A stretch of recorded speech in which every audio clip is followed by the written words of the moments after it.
Преместването от едно място на друго, независимо дали то касае детска градина или училище, е свързано с напускане на установен уют и приобщаването към друг. Макар и понякога невидим процес, той е винаги драматичен, особено за крехкия детски аз, за който установяването на определен ред и правила е от структуриращо психиката значение. Ето защо преходът от детска градина в училище присъства живо в терапевтичния кабинет, макар и не толкова свързан с обучителния процес, колкото с специфичната подкрепа за детето за осмислене на интензивните му преживявания, свързани с промяната.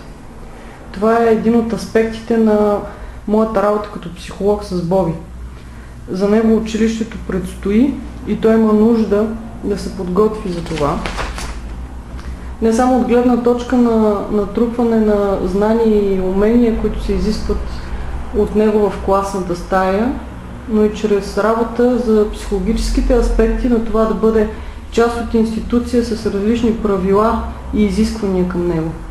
Само на такава разорана почва, наред със страхът от непознатото, съмненията и тревогите му могат да покълнат зранцата на знанието и удоволствието от това да се промениш.